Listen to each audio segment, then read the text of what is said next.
jalan terus sampai akhirnya lo tahu nggak, motornya yang dikhawatirin atau yang tidak sesuai ekspektasi itu kayak, ya motor gue masih sehat, udah selesai servis dan lain-lain, tiba-tiba kempes ban cuy.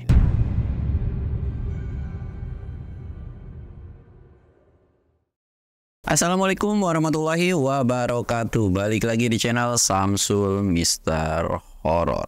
Nah, kali ini udah mulai memasuki ke segmen bacot lagi nih cuy. Buat kalian yang penasaran dengan ceritanya apa, kalian wajib tonton video ini sampai habis. Dan jangan lupa like, comment, subscribe, dan share video gua ke banyak orang.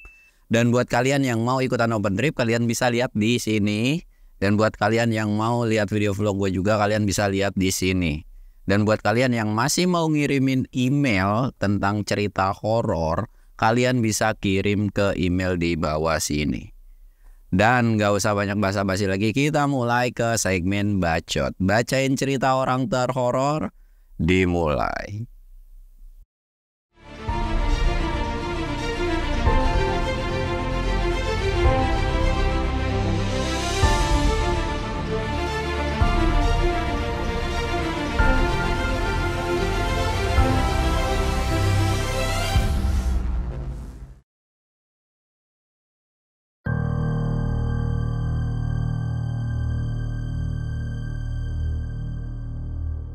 Oke cuy, sebelum masuk ke ceritanya, kita ritual kayak biasa ya. Nu, rokok gua habis Nu, bagi satu, lempar. Asik. Habis coy, rokok gua, ntar biar si Nunu suruh belilah ya. Aduh, panas. Jangan lupa ngopi cuy.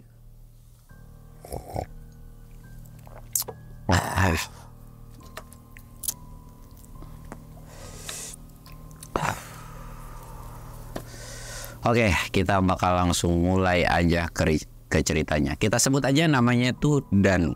Danu ini seorang perantau yang kerja di ibu kota. Sedangkan Danu ini orang kampung yang bisa dikatakan ploksok lah. Dan sebetulnya sering sih pulang tuh kayak paling 3 bulan atau setengah tahun sekali gitu. Nah, kebetulan banget.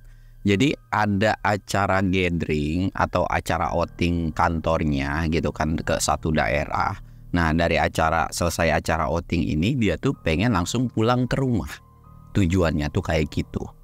Nah, cuman ketika si Danu ini pulang kan otomatis kalau misalkan dari kerjaannya ke rumahnya itu kan dia udah hafal banget dengan jalan atau udah hatam banget kan dengan jalan. Nah, karena dari tempat outing atau tempat gatheringnya ini beda kota dan dia juga nggak terlalu tahu tentang jalannya, akhirnya dia buka map tuh cuy. Dan kondisi ketika dia pulang itu dari mana sih namanya? Dari tempat acara kantornya ini, itu tuh udah memasuki sore cuy. Ya sebenarnya pulang malam pun si Danu ini tuh nggak yang namanya biasa aja sih gitu, udah biasa juga. Dan memang kampungnya ini nggak dibilang rawan begal itu enggak, cuman ya memang lewati hutan-hutan ya agak serem-serem dikit lah. Cuman karena udah terbiasa dia pun nggak terlalu takut kan. Singkat cerita, pulanglah dia kan, cus. Dan sampai di pertengahan jalan dia masih hafal dengan maksudnya, oh ya ini masih kawasan kota. Makin kesini ngikutin map, jalannya tuh kayak seolah diputerin cuy. Ya lu tau lah, buat kalian pengguna map nih, kadang-kadang kan jalannya tuh entah masuk ke gang, entah masuk ke jalan buntu. Kadang-kadang ada aja momen kayak gitu kan. Nah, ini pun sama dialami sama si Danu ini. Dia tuh masuk ke salah satu perkampungan yang awal masuk itu sebenarnya masih normal. Cuman makin lama makin kesini seolah kayak dari jarak map itu mungkin sekitaran nggak sampai 1 jam lah cuy. Ya bisa dikatakan udah dekat ke rumahnya kan. Kok jaraknya udah deket, tapi dia kayak asing dengan kampung tersebut ini. Sedangkan kondisinya tuh udah mulai memasuki kayak ya udah hampir mau tengah malam lah coy. Jam 9 atau jam 10-an gitu. Jam 10-an lewat lah. Dia masuk ke kampung, di awal-awal itu masih normal, makin lama makin kesini kampung itu hilang, atau maksudnya kampung itu udah kelewatin, dia mulailah masuk kayak ke perhutanan gitu cuy. Memang jalurnya itu dibilang hancur, ya wajar lah, namanya jalurnya pedesaan kan. Toh si Danu ini pun untuk akses ke rumahnya jalurnya sama kayak gini. Dalam benak Danu tuh kayak, ini daerah mana ya? Kok kayaknya gue nggak pernah tahu deh daerah ini gitu kan. Tapi karena memang mapnya juga ngasih jalannya itu kayak benar kan, ya sudahlah gitu kan. Jalan terus sampai akhirnya, lo tahu nggak, motornya yang dikhawatirin atau yang tidak sesuai ekspektasi itu kayak, ya motor gue masih sehat, udah selesai servis dan lain-lain, tiba-tiba kempes ban cuy. Kempes ban di tengah hutan sendirian nih. Lagi kempes ban, dia kan turun dulu, kenapa ya gitu kan. Pas dicek, aduh, kempes ban lagi. Dia lihat kiri kanan kan, di situ kondisinya udah bener-bener gelap banget.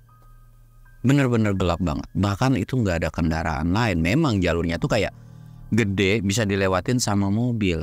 Dan kondisi si jalur ini pun kiri atau kanannya itu jalan tanah cuy.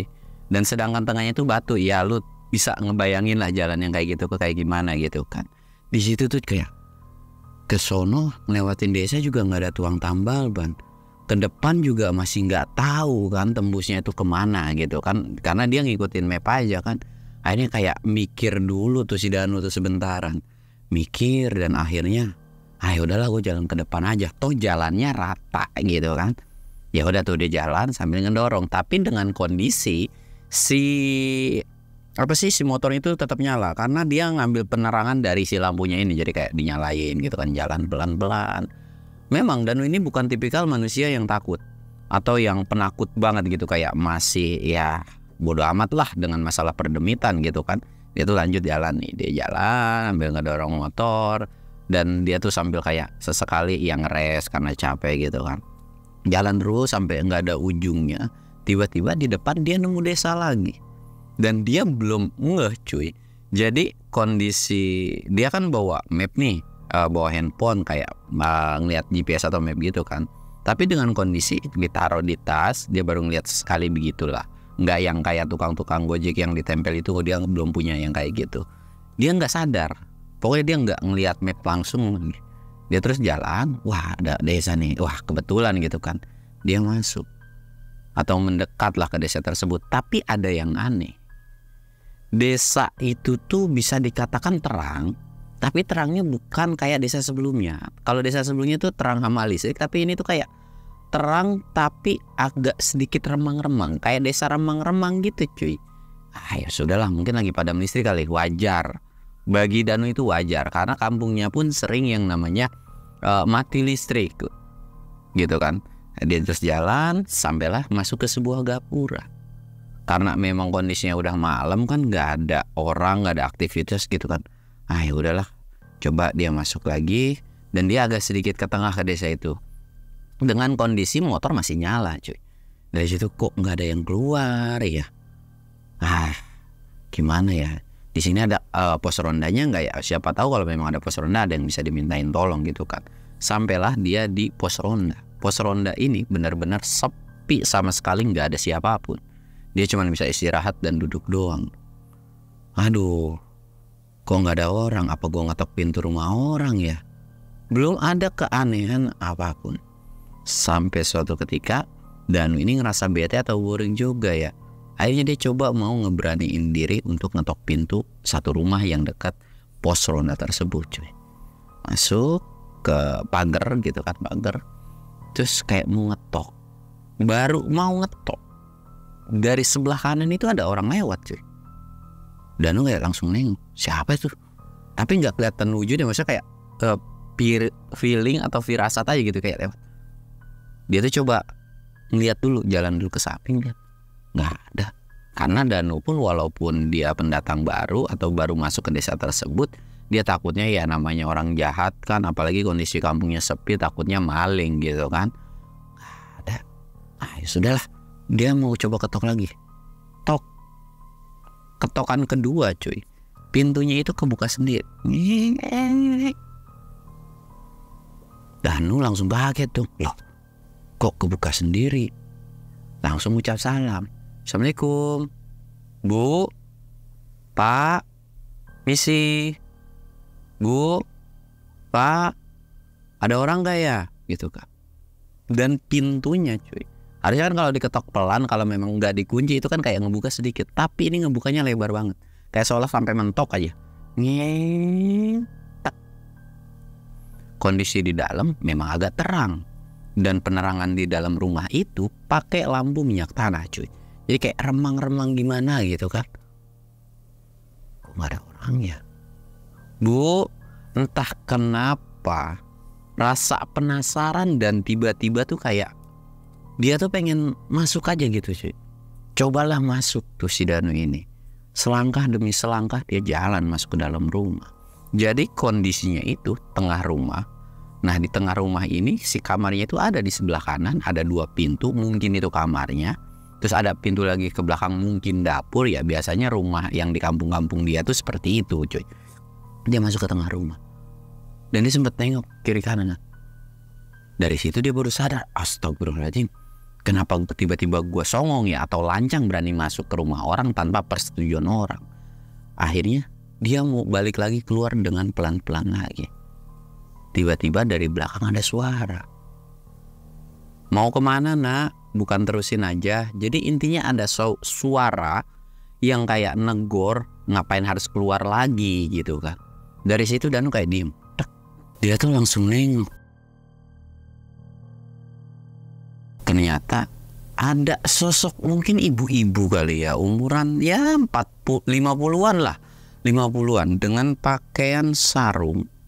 Pakaian samping, kalau orang kampung itu bilang samping. Kalau sarung kan yang buat sholat tuh, ini samping yang panjang gitu doang cuy. Samping dengan pakai kayak apa ya, bajunya tuh kayak kebaya. Ya tampilan nenek-nenek zaman dahulu lah pakaiannya kayak gitu kan.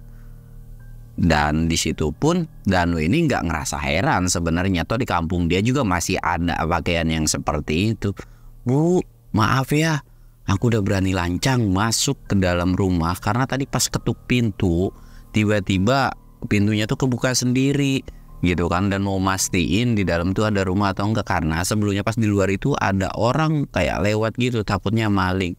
Dan si ibu-ibu itu senyum dong kayak, iya nggak apa-apa nak, udah istirahat di sini aja, kamu pasti lagi kecapean kan, atau lagi butuh bantuan juga kan karena motor kamu mogok dan lain-lain gitu. Dan lu kayak mikir, kok bisa tahu nih orang gitu kan. Wah iya bu, kok tahu dari mana ya? Oh tadi kebetulan ibu dari air, karena air kan di belakang, sempat ngeliat dan kelihatan celangak-celinguk, intinya kayak alasan gitulah. Dari situ ya Dan itu kayak senang kan, oh ternyata ini masih manusia. Dan lagian juga nggak ada namanya sesuatu hal yang aneh-aneh gitu cuy. Dari mukanya tuh masih normal lah pada saat itu tuh. Sampai akhirnya sebenarnya Danu tuh males cuy. Maksudnya kayak ngerasa nggak enak kalau harus berlama-lama di situ. Intinya Danu tuh cuma nanyain ada bengkel nggak. Terus dia tuh pengen numpang tidur di pos tersebut kalau memang dibolehin gitu kan. Karena memang kalau di rumah kan nggak mungkin, nggak enak juga. Tapi si ibu ini udah, kamu di sini aja dulu istirahat. Nanti biar ibu siapin makanan dan cemilan dan lain-lain gitu. Dan itu sebenarnya udah nolak. Tapi ibu ini kayak maksa, jadi mau nggak mau lah dia netap di situ untuk beberapa waktu gitu kan.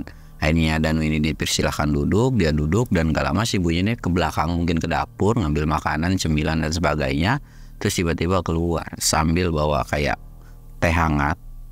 Terus ada jajanan kampung, makanan khas kampung, kue-kue kampung gitu kayak rengginang, ada wajit dan lain-lain gitu ditaruh tuh. Cek. Waduh bu, nggak usah repot-repot. Lagian juga saya kesini bukan mau ngerepotin, cuman mau numpang itu doang, dan tadi sempat khawatir takut ada maling gitu kan. Nggak apa-apa, silakan dicobain. Pas lagi mau nyobain kan, karena kalau kita bertamu ke orang, terlepas dari kita udah kenyang atau enggak, setidaknya menghargai ketika udah disuguhkan itu kita harus makan atau minum lah. Maksudnya kayak biarpun cuma seseruput atau makan satu buah doang gitu, itu wajib cuy, karena itu salah satu menghargai menurut gua ya. Jadi dia tuh mau minum kan, baca bismillah nih, dan bismillahirrahmanirrahim. Dan tiba-tiba airnya tuh yang tadinya kuning teh kok makin belum diminum, masih diliatin, kok makin kesini langsung berubah jadi hitam cuy. Dan muncul aroma nggak sedap cuy. Dari situ Danu kayak diem. Dan ibu-ibu itu bilang, silakan diminum. Danu langsung nengok dong. Dan memang dari si raut muka si ibu ini tuh belum nunjukin muka yang nyeremin cuy. Masih dibilang normal. Entah memang normal, entah karena memang dari pencahayaan yang remang-remang ya, agak kurang jelas juga gitu kan.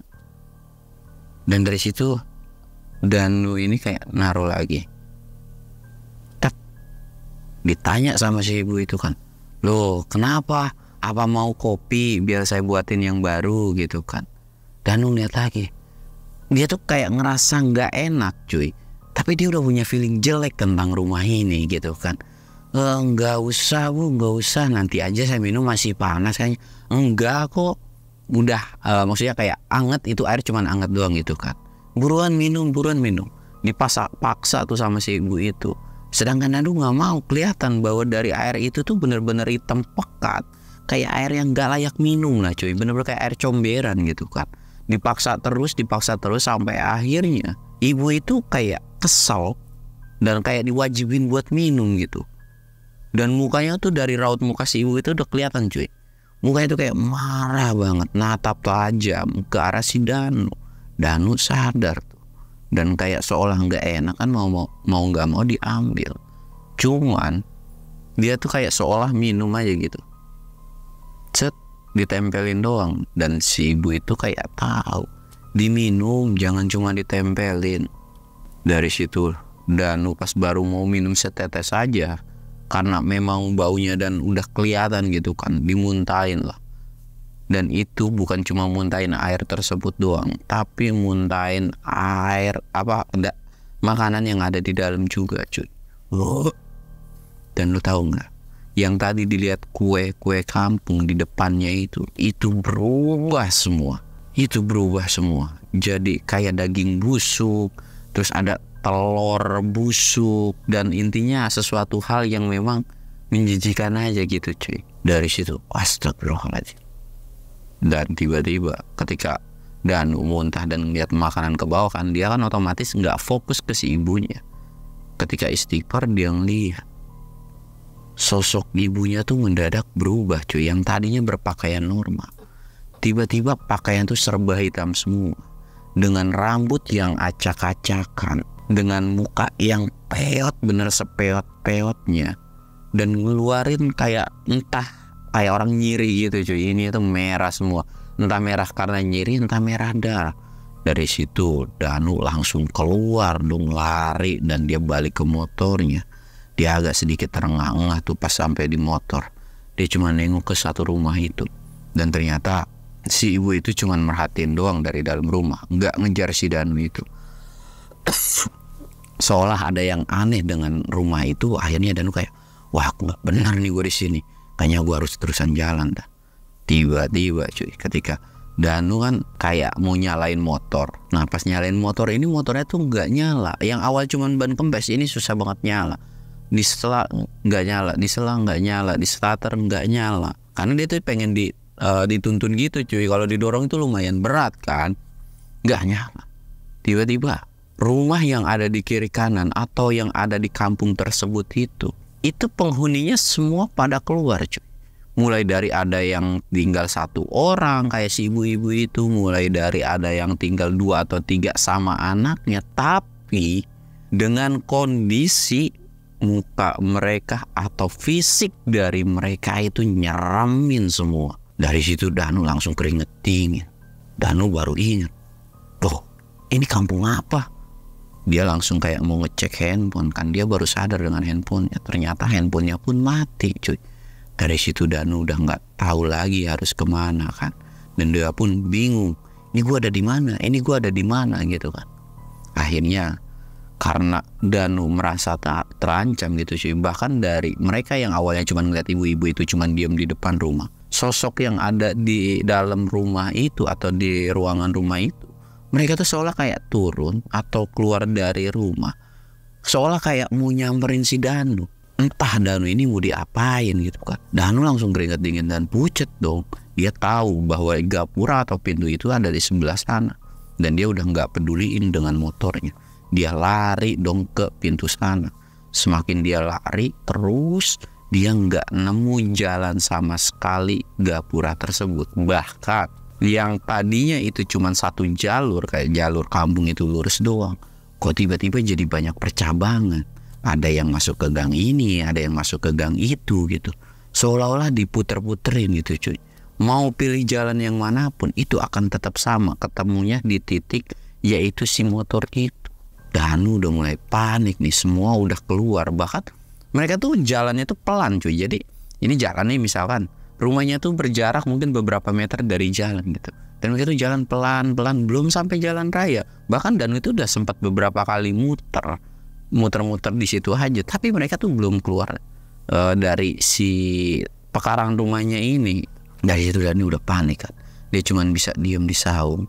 Dan entah gimana, Danu cuma bisa baca doa dalam hati. Dia cuma bisa, ya Allah tolongin gua pengen keluar dari sini. Ini udah bener-bener di luar nalar gitu kan. Danu coba nyalain motor lagi. Dan pas di starter motornya atau di sela motornya, tiba-tiba hidup cuy. Itu kayak bener-bener doanya tuh dijabah banget, tiba-tiba hidup. Motornya yang banyak kempes itu ditaekin. Di depan itu udah ada satu atau sekitar 2 makhluk yang menghadang. Danu langsung tancap gas dan dia nabrakin si sosok itu. Kerasa banget kan di motornya. Bahkan Danu itu hampir mau ngeguling dan jatuh, tapi nggak peduli dengan kondisi pelek yang bakalan hancur mungkin. Jadi dia udah masa bodoh. Dia terus bawa motor dan anehnya itu bener-bener nggak keluar sampai suatu ketika. Jadi dia tuh ngikutin jalur dan dia tuh kayak 50-50 lah. Nggak tahu kenapa dia punya feeling aja. Jadi dia nggak ngikutin jalur aslinya. Lebih tepatnya ke nabrak semak-semak cuy. Dia tabrakin tuh, belokin ke kanan, masuk ke semak kan nabrak. Terus dan pas nabrak itu memang masuk semak, tapi sekitar ya beberapa detik dari semak itu dia langsung nemu jalan cuy. Itu jalannya tuh kayak kelihatan jelas. Dan pas dia ngecek ke belakang jadi kayak gitu kan. Kampung itu tiba-tiba lenyap, nggak ada. Loh, kok nggak ada? Padahal semaknya tuh kayak ya paling sedada lah gitu kan. Dan harusnya cahaya dari kampung itu walaupun pakai penerangan ini masih kelihatan cuy. Karena di awal-awal itu memang kelihatan lah cahaya-cahaya terang dari si kampung itu kan. Ini nggak ada. Tapi masa bodoh tuh Danu tuh. Terus bawa motor sampai akhirnya ada sebuah pohon tumbang melintang begini cuy. Dan entah karena panik, karena ya mungkin bisa karena panik sih, jadi ketabrak tuh motor. Dan Danu ini mental, bahkan ngeguling sampai beberapa kali. Dari situ dia berharap sih pengen pingsan gitu kan, tapi dia malah kayak apa ini gitu kan. Dan lu tahu pas lagi kesakitan karena dia jatuh, tiba-tiba ada suara ketawa cekikikan kuntilanak. Yang entah suara itu dari mana. Ketawanya tuh bener-bener melengking banget sampai terngiang-ngiang di kupingnya gitu kan. Danu cuma bisa memikirkan. Dia nyari sumber arah suara itu tapi nggak ketemu gitu kan. Akhirnya Danu ini walaupun ada suara, dia coba bangkit lagi. Dan dia tuh kayak nyari motornya kan, udah ketemu nih. Aduh ini kemana ya? Jalan kiri kanan semak semua. Sedangkan ini memang ada jalan tapi ada tanggul kayak gitu kan. Danu udah bingung. Dia ini nggak tahu entah ada di hutan mana, entah ada di daerah mana gitu, kayak bingung banget. Dia udah kayak heran, aduh ini gue di mana ya, di mana. Dan ketika lagi bingung itu sambil ngedengar suara ketawa si Kunti dari arah belakang yang dia udah lewatin, itu seolah kayak banyak orang jalan cuy. Dan itu pakai obor sambil teriak-teriak nama Danu. Pikiran Danu mungkin itu warga desa atau ya ada orang yang nyariin dia. Danu gitu. Makin lama ke sini, pertama awal-awal tuh Danu teriak, di sini ini di sini nih. Suara itu kayak mungkin kayak ngerespon kan. Terus jalan. Makin dideketin, ternyata rombongan yang nyari itu perwujudannya itu sama dengan orang-orang yang ada di desa sebelumnya. Sosoknya tuh bener-bener nyeremin banget. Dan kali ini jauh lebih nyeremin dari sebelumnya. Kalau sebelumnya itu cuman sebatas keriput, atau ya mukanya tuh kayak pucat, terus kayak orang-orang belum tidur gitu, kayak ininya tuh hitam mata panda gitu. Tapi sekarang perwujudan mereka tuh kayak sebagian badannya tuh kayak ada yang utuh, ada yang enggak, bahkan ada yang sebagian ini enggak ada badannya, cuman ngerondang doang sambil megang-megang obor gitu. Dari situ Danu panik dong. Ini kampung apa? Bapak jangan-jangan gue bakal ditumbalin. Wah udah gak bener nih. Bodo amat dah motor. Besok gue bisa cari lagi. Yang penting gue cabut dulu dari daerah sini. Danu lari terus ke depan tuh. Entah sejauh apa Danu lari. Walaupun nafasnya ini udah terengah-engah, udah kecapean banget, Danu cuman bisa lari karena dia punya feeling atau firasat bahwa di belakang ini ada beberapa orang yang ngikutin, atau ada beberapa sosok yang ngikutin. Yang paling parah itu suara melengkingnya Kunti itu seolah ada di kepala terus cuy. Kayak ngikutin terus kemana Danu itu pergi. Lari terus sampai dia udah jatuh beberapa kali. Dan ada beberapa luka mungkin di badannya. Dia tuh udah gak terlalu menghiraukan dengan luka yang udah ada di badannya. Terus lari sampai akhirnya dia ketemu sama jalan raya cuy. Dia ketemu sama jalan raya, dia cuma nengok kiri kanan lah. Ini di mana ya? Di mana? Dan lo tahu, dikirain dia udah bakal aman karena dia udah nemuin bisa dikatakan ya udah normal lah gitu kan. Tiba-tiba dari ya jarak beberapa menit lah dia dari jalan raya itu, ada mobil apa ya? Bukan truk sih. Ya pokoknya mobil-mobil yang belakangnya itu bolong lah, kayak truk, kayak losbak gitu kan, lewat. Lampunya nyorot banget. Set. Danu merasa tertolong nih. Dia coba megat atau kayak nyetop mobil tersebut. Dikirain mobil itu tuh normal. Dan pas lewat, mobil itu sebenarnya pelan. Mobil itu tanpa supir. Dari situ Danu langsung diem dong matung. Dan yang paling parah, di belakang dari si mobil itu tuh sosok makhluk yang di luar nalar. Dalam hati Danu, kok bisa? Bukannya Demit bisa terbang ya? Kok tiba-tiba naik mobil lagi konvoy kali gitu kan? Ini udah gak bener, gak beres nih. Udah mata gue jalan atau lari sebisanya. Terus lari, entah. Danu tuh gak mikirin arah. Yang intinya dia tuh cuman ngikutin dari berlawanan si mobil ini cuy. Dia lari terus sampai suatu ketika dia ketemu dengan satu desa. Dikirain dia tuh karena punya trauma gitu kan. Desa itu tuh kirain tuh kayak, wah ini gak benar nih. Tapi diperhatiin sumber pencahayaan dari desa tersebut itu kayak apa sih? Bisa dikatakan lampu lah, listrik, pakai listrik gitu kan. Wah ini gak benar. Tapi Danu tuh kayak masih percaya kalau itu desa benar gitu kan. Dilihatin, diperhatiin, memang pas diperhatiin itu ada beberapa orang. Cuman karena memang udah tersuges rasa takut, terus udah ngeliat penampakan yang aneh-aneh, itu kayak penasaran kok bisa. Ngeliat orang yang lagi duduk aja itu kayak bawaan atau penglihatannya itu kayak serem aja cuy. Lu tau lah kalau orang udah ketakutan gitu kan. Pelan-pelan. Dan orang itu kayak ngeh kalau ada orang yang merhatiin dari jauh kan. Diteriakin tuh, woi ngapain lu, maling lu ya? Dan langsung panik dong pas disangka maling gitu kan. Langsung kayak celangak-celinguk gak jelas. Akhirnya orang yang lagi ronda itu langsung lari ngejar si Danu. Tapi Danu itu diem doang kan. Dan pas orang itu udah nyampe ke Danu, ditanya, lu maling ya? Dari situ Danu masih diem.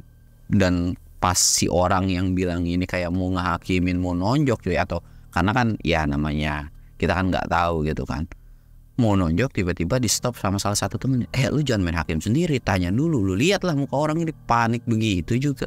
Udah biarin, yuk kita bawa. Akhirnya si Danu ini dibawa cuy ke pos ronda dengan kondisi yang kayak orang pelangak blongo, dikasih minum.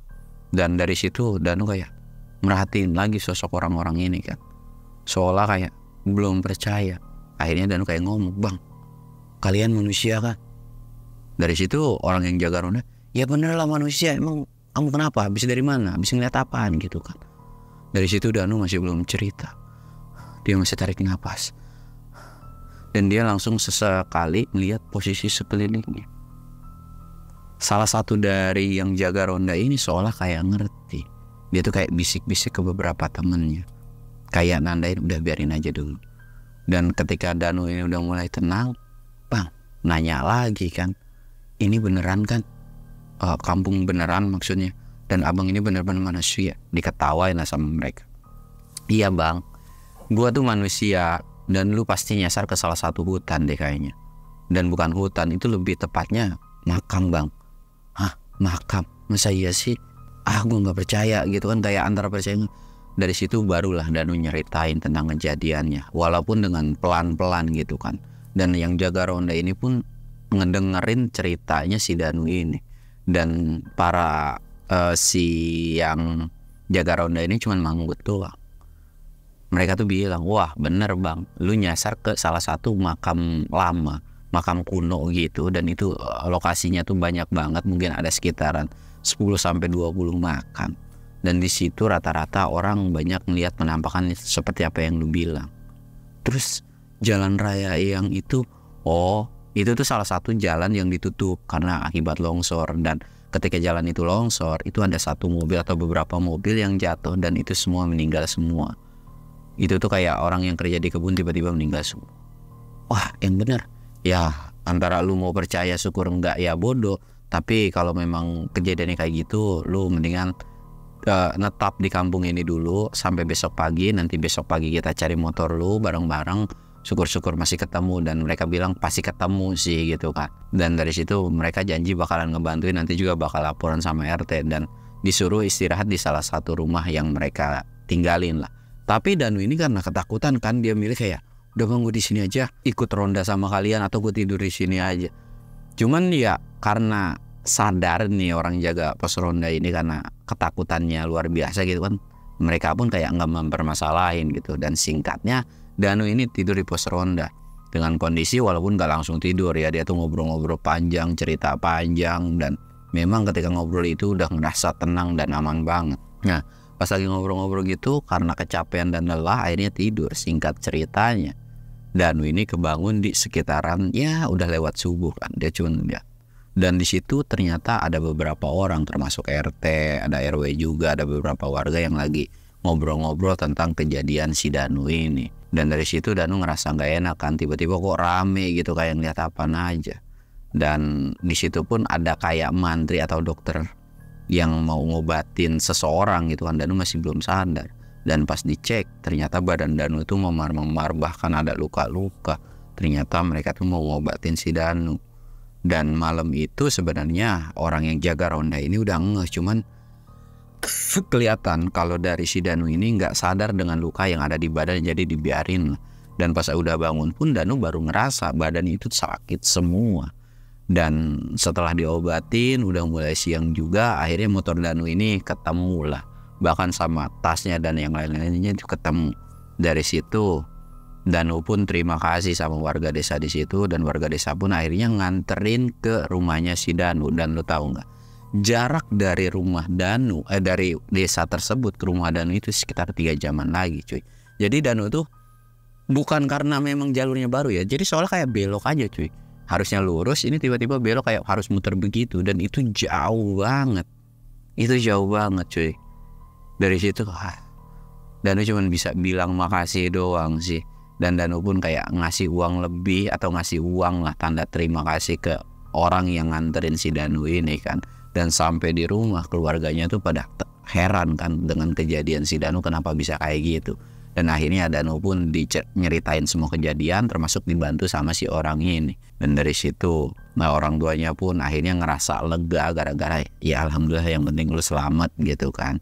Dari situ pun akhirnya yang nganterin itu pamitan dan bilang ke Danu tuh, lain kali hati-hati mas, jangan sampai kejadian itu terulang lagi. Dan dikasih tahu juga ini nama desanya, ini bla bla bla gitu kan. Wah iya makasih banyak. Dan si orang itu pamit, Danu pun ngerasa lega. Cuman di situ tuh Danu dapat trauma yang benar-benar lumayan bikin awet juga sih. Mungkin sekitaran 2 atau 3 minggu tuh Danu nggak berani keluar malam cuy. Benar-benar nggak berani keluar malam. Bahkan pas dia berangkat ke kerjaannya lagi, itu tuh minta diantar sama salah satu saudaranya, karena dia benar-benar udah nggak berani aja gitu kan, udah nggak berani banget. Ya tapi itu hal yang wajar lah. Dan pas diantar ke Jakarta pun saudaranya pun sempat nginep atau tinggal bareng sama Danu. Tapi setelah beberapa minggu akhirnya Danu kembali normal lagi, atau udah rasa takutnya tuh udah benar-benar hilang. Dan dari situ pun ya itu jadi sebuah pelajaran baru. Mungkin bukan karena mapnya kali ya, maksudnya bukan trauma sama mapnya, lebih nggak bakalan percaya lagi sama map. Udahlah, kalau memang besok mau pulang tuh si Danu tuh bilang udahlah pakai jalur-jalur yang memang udah biasa dipakai, nggak mau aneh-aneh ngikutin map tiba-tiba disasarin gitu, kayak trauma aja sama map itu. Dan mungkin ceritanya cukup sekian cuy. Dan itu cerita yang benar-benar aduh gimana ya.